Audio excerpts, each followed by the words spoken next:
नमस्कार दोस्तों, स्वागत है आपका स्टडी पॉइंट जैतारण में। दोस्तों, आज के इस करंट इवेंट के सेगमेंट में हम बात करेंगे। पिछले सप्ताह जो ज़्यादा न्यूज़ में चर्चा में रहा वो विषय था महाराष्ट्र की सरकार।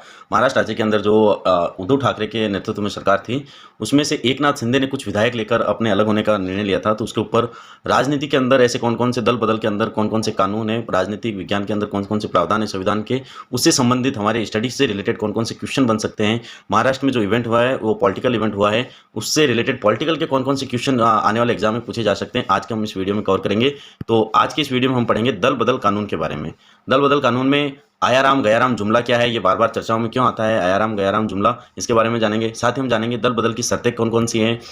इसके अलावा हम जानेंगे सदस्यता रद्द होने की शर्तें कौन कौन सी है, कि ऐसे कौन कौन से नियम हैं जिनका यदि पालन न किया जाए तो जो संसद और विधानसभा की सदस्यता है वो रद्द हो सकती है, विधायकों की और सांसदों की।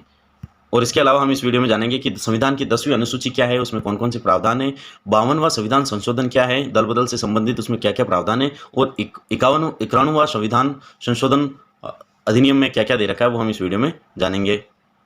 तो शुरू करते हैं आज का वीडियो। इन सभी बिंदुओं पर जानकारी रखने के लिए वीडियो के लास्ट तक बने रहे हमारे साथ।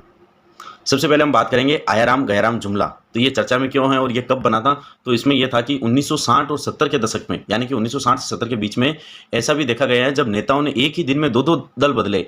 30 अक्टूबर 1967 को हरियाणा के विधायक गयालाल ने एक दिन के भीतर दो दल बदल लिए, दो पार्टी ज्वाइन कर ली थी। उन्होंने 15 दिन में 3 दल बदले थे।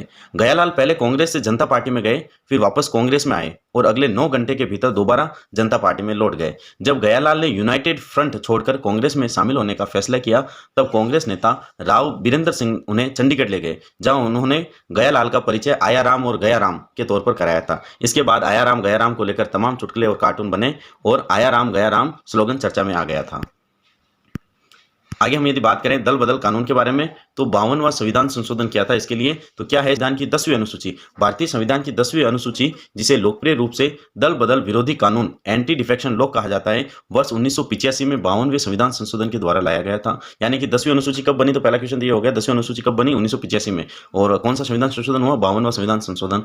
यह दल बदल क्या है और दल बदल करने वाले सदस्यों को अयोग्य ठहराने संबंधी प्रावधानों को परिभाषित करता है। इसका उद्देश्य राजनीतिक लाभ और पद के लालच में दल बदल करने वाले जनप्रतिनिधियों को अयोग्य करार देना है, ताकि संसद की स्थिरता बनी रहे।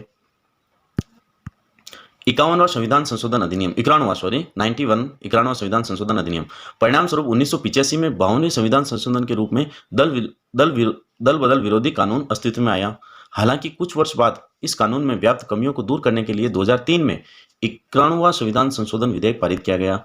1985 के अधिनियम के अनुसार एक राजनीतिक दल के निर्वाचित सदस्यों के 1/3 सदस्यों द्वारा दल बदल के विलय माना जाता था। यानी कि जो 1985 में जो 52वां संविधान संशोधन था, उसके अंदर ये प्रावधान था कि यदि कोई पार्टी के नेता 1/3 सदस्यों के साथ बाहर होकर अलग दूसरे दल में जाना चाहते हैं तो उनको मान्यता दे दी जाती थी। लेकिन 91वें संविधान संशोधन अधिनियम 2003 के अनुसार दल बदल विरोधी कानून में एक राजनीतिक दल को किसी अन्य राजनीतिक दल में या उसके साथ विलय करने की अनुमति दी गई, बशर्ते उसके कम से कम 2/3 सदस्य विलय के पक्ष में हो। यानी कि जो 1985 में संविधान संशोधन किया गया था, उसमें तो शर्त यह थी कि 1/3 सदस्य, लेकिन 91वां संविधान संशोधन 2003 में ये नियम बना दिया गया कि कम से कम सदस्य 2/3 होने चाहिए।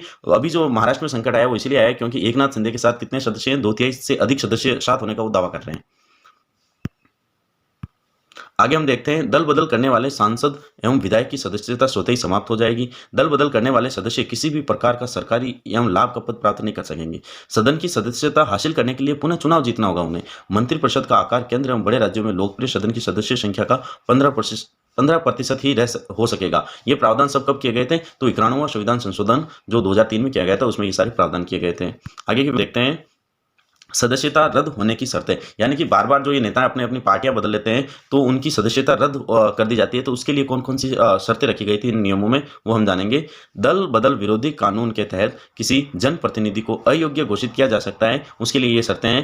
पहली शर्त है, यदि एक निर्वाचित सदस्य स्वेच्छा से किसी राजनीतिक दल की सदस्यता को छोड़ देता है। यदि कोई निर्दलीय निर्वाचित सदस्य किसी राजनीतिक दल में शामिल हो जाता है, यानी या तो वो खुद पार्टी छोड़ देता है या किसी अन्य पार्टी को ज्वाइन कर लेता है। यदि किसी सदस्य द्वारा सदन में पार्टी के पक्ष पक्ष के विपरीत वोट किया जाता है, यानी अपनी पार्टी के खिलाफ वोट करते हैं सदन में, तो भी दल बदल का कानून लागू होता है। यदि कोई सदस्य स्वयं को वोटिंग से अलग रखता है, यानी वोटिंग में ही नहीं आता है, व्हिप जारी करने के बाद में भी वोट नहीं करता है, तो उसको भी दल बदल में उसकी सदस्यता रद्द हो जाती है। 6 महीने की समाप्ति के बाद यदि कोई मनोनीत सदस्य, याद रखना निर्वाचित नहीं, मनोनीत सदस्य किसी राजनीतिक दल में शामिल हो जाता है, यदि ये शर्तें पूरी होती है तो उसकी सदस्यता रद्द कर दी जाती है। लोकसभा एवं विधानसभा के अध्यक्ष और राज्यसभा का उपसभापति चाहे तो अपने निर्वाचन के पश्चात अपनी पार्टी से इस्तीफा दे सकते हैं। यानी कि किन किन को दल बदल कानून से छूट मिल रखी है, वो है लोकसभा और विधानसभा के जो अध्यक्ष होते हैं या राज्यसभा में जो उपसभापति होते हैं, उनको ये छूट दे रखी है कि वो चाहे तो अपने निर्वाचन के बाद में अपनी पार्टी से इस्तीफा दे सकते हैं। किंतु एक बार इस्तीफा देने के बाद पद पर रहते हुए वे पुनः पार्टी में शामिल होते हैं तो अयोग्य घोषित किए जाते हैं। इसका निर्णय पीठासीन अधिकारी करेगा। यदि किसी सांसद को पार्टी द्वारा निष्कासित किया जाए, यदि किसी राजनीतिक पार्टी का अन्य दल में विलय हो रहा है और यदि उसका कोई सदस्य उससे बाहर होना चाहता है तो उस पर दल बदल कानून लागू नहीं होगा। साथ ही कोई पार्टी किसी सदस्य की पार्टी सदस्यता समाप्त कर दे तो उसकी सदन की सदस्यता समाप्त नहीं की जाएगी। ये जो टर्म एंड कंडीशन है जिसमें दल बदल कानून लागू नहीं होता है। इसके अलावा एक मोस्ट इंपोर्टेंट फैक्ट है ये कि स्पीकर अध्यक्ष का अधिकार, यदि दल बदल का जब भी कोई ऐसी समस्या उत्पन्न होगी संसद में या विधानसभा में, तो दल बदल में निर्णय कौन करेगा, तो दल बदल कानून लागू करने के सभी अधिकार सदन के अध्यक्ष या सभापति को दिए गए हैं। मूल प्रावधानों के तहत अध्यक्ष के किसी निर्णय को न्यायालय की समीक्षा से बाहर रखा गया और किसी न्यायालय को हस्तक्षेप का अधिकार नहीं दिया गया। यानी कि इसमें जो भी दल बदल की जब भी समस्या आएगी तो जो स्पीकर जो निर्णय लेगा वही निर्णय मान्य होगा, उसको न्यायालय में चुनौती नहीं दी जा सकती है। Thank you guys for watching. यदि आपको वीडियो अच्छा लगा है तो इसे लाइक शेयर सब्सक्राइब जरूर करें और हमें कमेंट में जरूर बताएं, आपने सुझाव जरूर दें। Thank you.